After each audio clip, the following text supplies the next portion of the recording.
Episode 8, Women and the Han Empire. While the Roman Empire thrived at the other end of Eurasia, the Han Dynasty came to power in China and solidified a Chinese empire for centuries to come. The dynasty followed the short-lived Qian Dynasty and a period of violent conflict. The empire was known for its civil service and government structure, the nationalization of the private salt and iron industries, inventions, and the adoption of Confucianism. But did these advances improve the lives of the women that lived there? Not really. Welcome to Remedial Herstory, where we ask what happened to the women and put them in. In this series, we tell women's history from era to era from the perspectives of differing and diverse women. Women are half of history. Welcome to Herstory. In many ways, the Han Empire was similar to the Roman Empire. Compare and contrast these empires with episode number 7, Women and the Roman Empire. To understand the impact the Han had on women, it would also be helpful if you viewed episode number 6, Asian Philosophies and Women's Place. Because, as you will see, the philosophy of Confucianism had an adverse impact on women in China for centuries to come. The yin and the yang are not so good for the girl gang. The Han leadership realized that philosophies can be powerful tools for solidifying an empire. Confucius's writings became more mainstream, and eventually Emperor Wu Dai made Confucianism the official state ideology. Confucius schools were established to teach Confucian ethics and spread the philosophy to the masses. For women, this had lasting effects on the structure and expectations in their lives. Filial piety, or devotion to family, is key to Confucian thinking. Devotion included ancestor worship, submission to parental authority, or the emperor and his government. Confucian philosophy meant that women lived pretty subjugated lives. Women could not earn money outside the home and were expected to leave their family to join their spouse's family when they married. So many baby girls were actually abandoned shortly after birth, a practice called infanticide.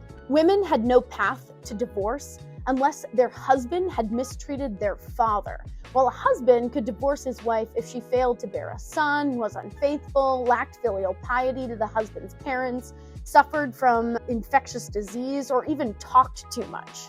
Yikes, aggressive. The only protection given to a wife was that she could not be divorced if she had no family to return to. This upholds the patriarchy. In practice, though, divorce was not as common as the list of grounds might suggest.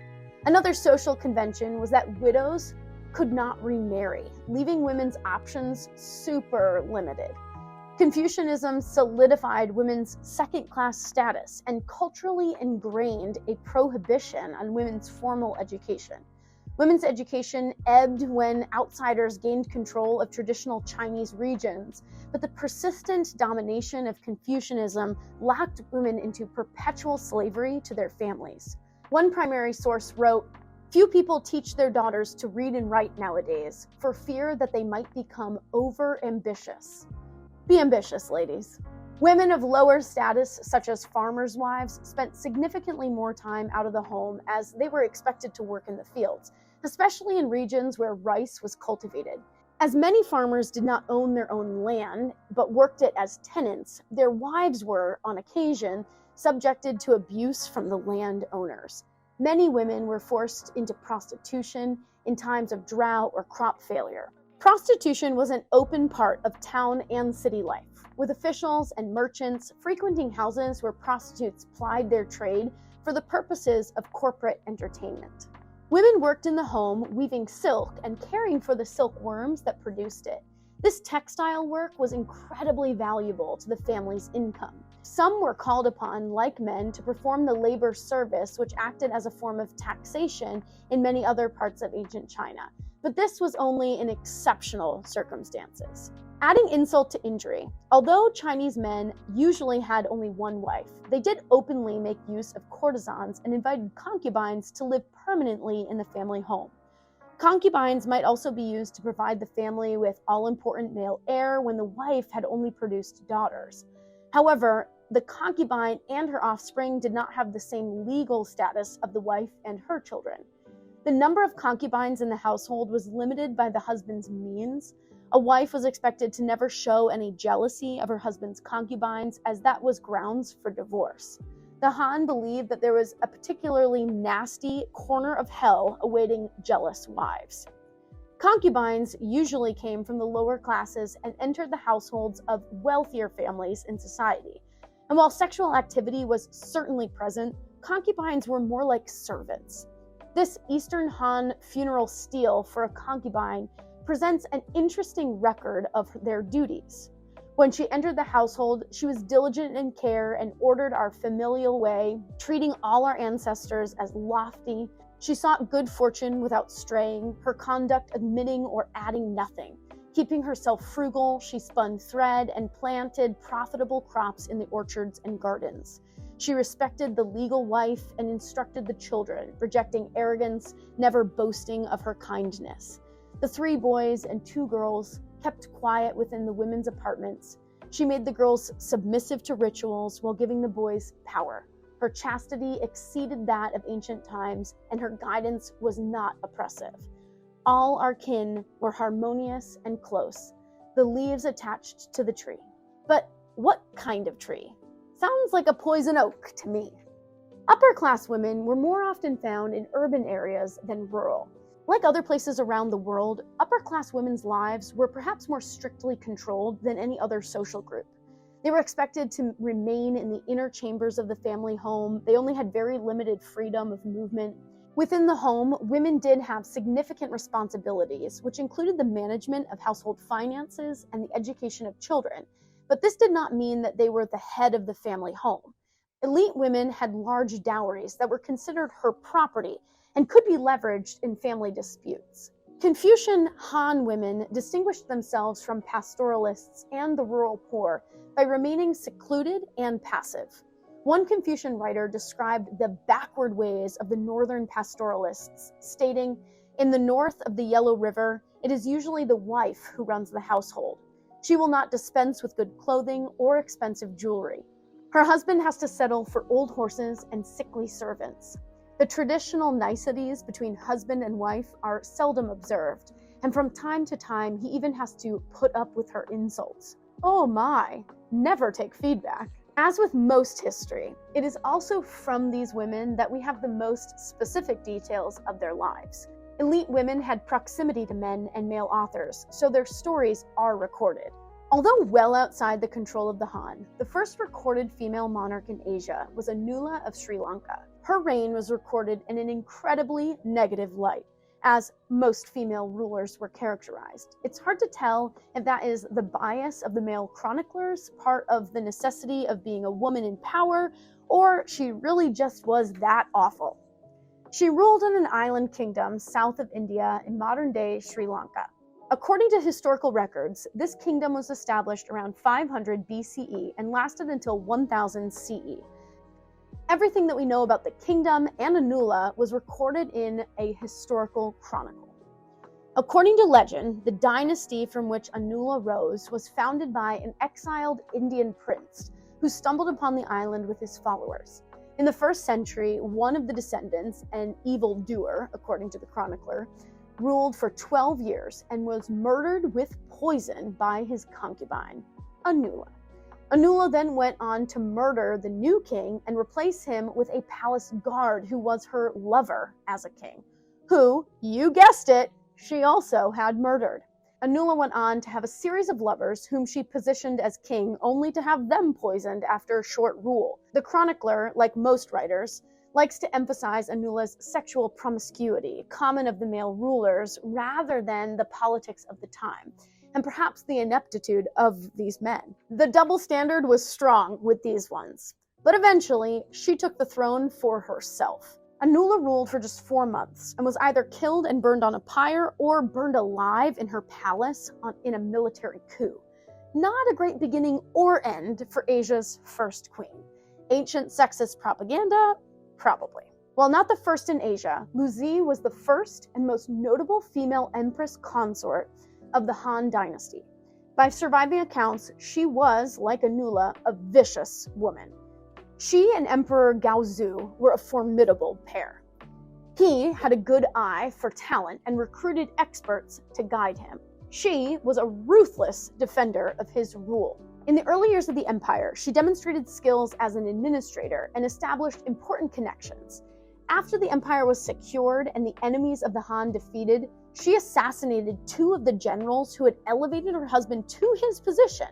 A strange way of showing gratitude, indeed, but a great way to keep out the competition. Lu Zi had 2 children, a daughter Yuan and a son Hu Di. But her position was still tenuous because she had a whole harem of her husband's concubines and their sons to contend with. At any moment, favor could shift. Her husband was particularly fond of his concubine Lady Kai and their son, giving him lands and wealth, but the emperor was convinced to maintain the line of succession. When Emperor Gaozu died, Hu Di became the new emperor and Lu Zi became Empress Dowager, a regent for her young son and wielding incredible power. Lu Zi controlled the empire with harsh cruelty and executed rivals of her son, including sons of her husband's former harem, to consolidate her own power. But it took her a while to coax Lady Kai's son out of his estate. Finally, she tricked him into coming to the palace, and of course, promptly had him poisoned. While terrible, the fate of his mother, Lady Kai, was even worse. Lu Zi ordered the soldiers to imprison her in a pigsty, pull out her tongue, blind her, and then chop off all of her limbs. Disgusted with his mother, Hu Di withdrew from imperial management, leaving even more power in her hands. When he died, she put another infant in power, then another. She ruled the Han Empire as regent for about 15 years. While Lu Zi was certainly ruthless in her ambitions, she ushered in a time of stability and is said to have improved the lives of the poor. Maybe what was bad for her rivals was actually pretty good for the people. About a century later, at the height of the Han Dynasty, another notable woman named Ban Zhao took on the role of court historian.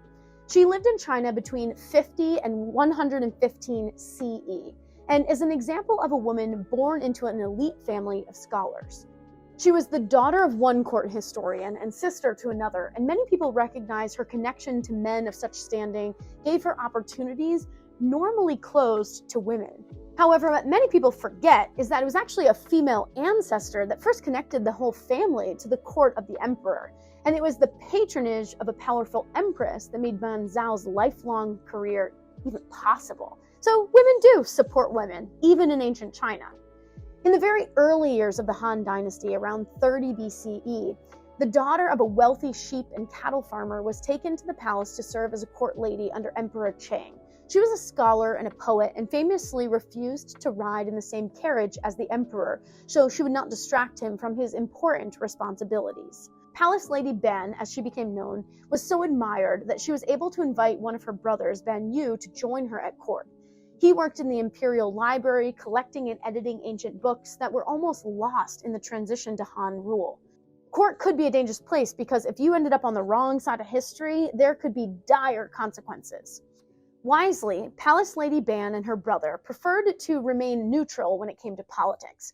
Instead, they built the family name on scholarship and service. In time, they were replaced by 2 more generations of imperial Ban scholars. Ban Zhao benefited from a classical education that would serve her for the rest of her life.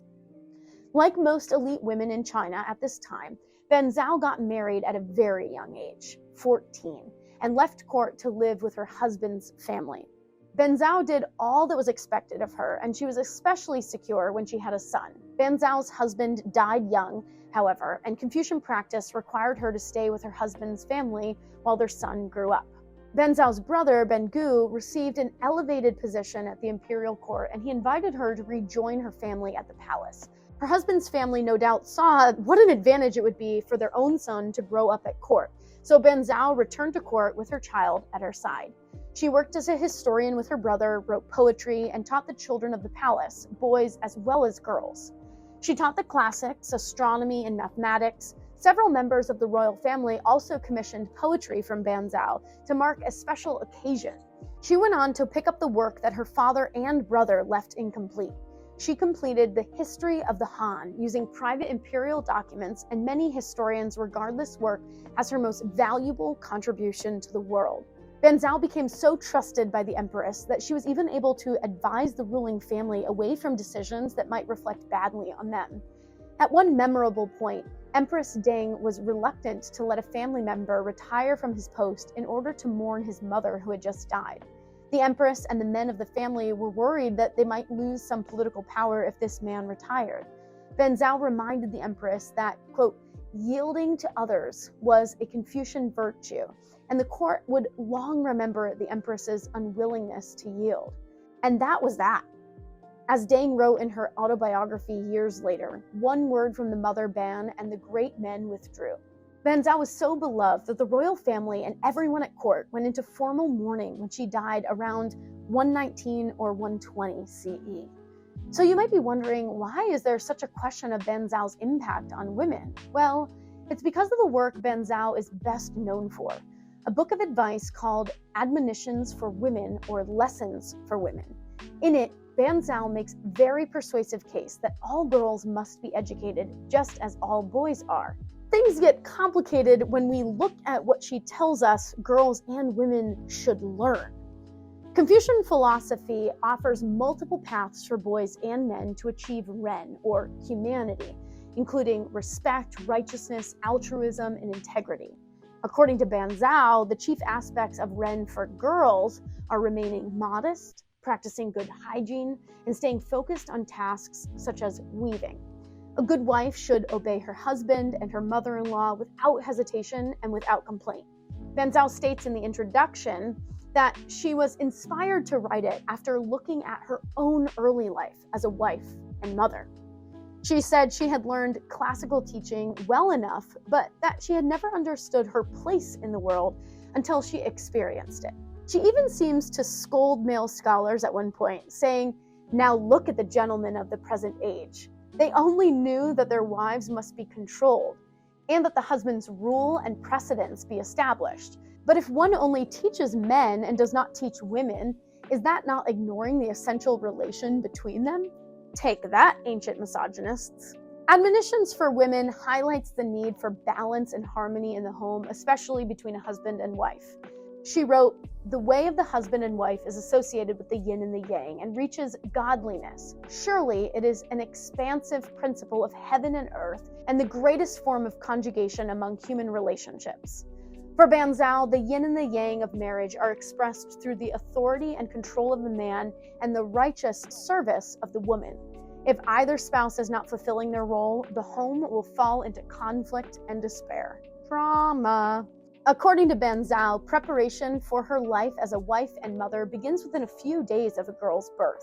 A newborn girl should be placed under a bed, not on the bed, under it, so she will always know her place. Quote, "It is cardinal rule for her to be subordinate to others," Banzhao wrote. Yikes, that is so aggressive. The baby girl should be given something to play with, to emphasize the hard work that will be expected of her. In some translation, the word for the toy is a tile, or even interpreted as broken pottery, representing a harsh life.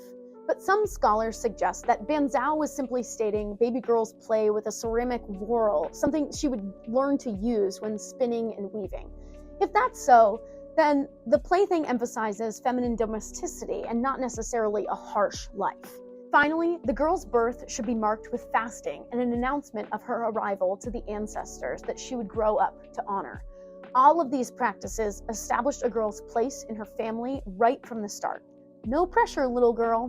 Ultimately, Banzhao sums up her lessons by advising women to be single-minded about everything, but especially about devotion to their husbands. That extends even to standing by an unhappy marriage and remaining unmarried after a husband's death.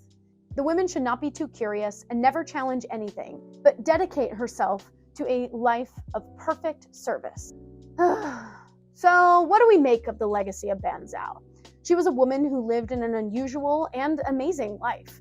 She fought for the equal education of girls. She even oversaw the education of Empress Deng and supported that woman while she was at the height of her power.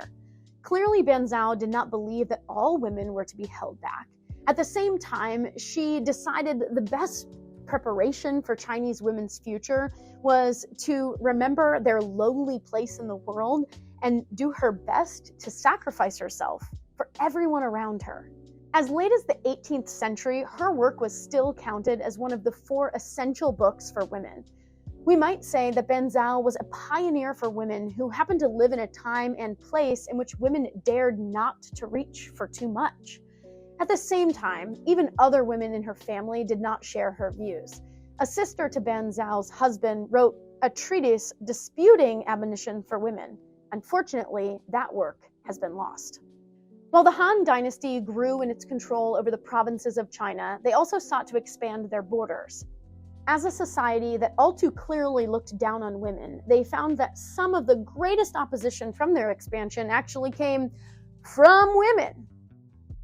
Sisters Trung Trak and Trung Mi had been raised as daughters of a prominent general and politician who had become a vassal for the Chinese when they first invaded Vietnam, but also pushed back against the Chinese when it became necessary in order to protect the Vietnamese people.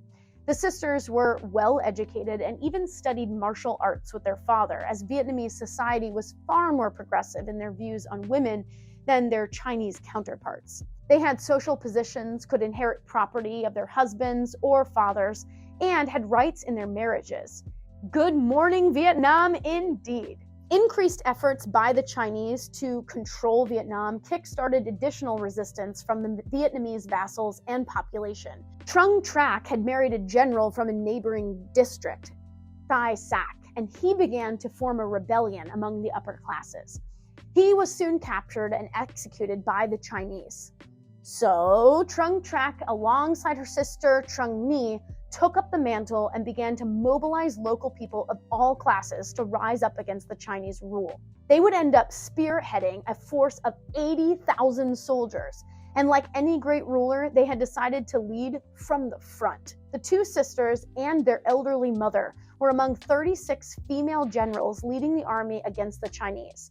The Trung sisters and their army stormed several dozen Chinese-run citadels and the governor's home, successfully forcing him out of the region. Trung Trak was then named queen and reigned alongside her sister. Unfortunately, the Han overthrew the sisters a few years later, and they threw themselves into a river to avoid torture and execution by the Chinese. The 2 sisters remain a symbol of not only feminine power, but of freedom and Vietnam's ability to rise above oppression. They drove the mighty Chinese out of their lands with a massive army willing to follow them, and the female leadership within the army, where their male predecessors had failed. Their reign had been short, but their memory had arisen from the ashes in multiple generations, including the 20th century struggles against Japanese encroachment, French imperialism, and Western intervention in the Vietnam War. Despite devastatingly low opinions of women, limited rights, and horrible outlook for women's status in China, there are notable women who defied patriarchal structures, secured power, and whose stories persevered. While these outliers are known, many thousands of women's stories have been lost to time. Why did these women stand the test of time, and how are they symbolic of their time or region? How can these stories be applied to modern female leadership? What were the likely experiences of average women? And how would they have viewed these brave women?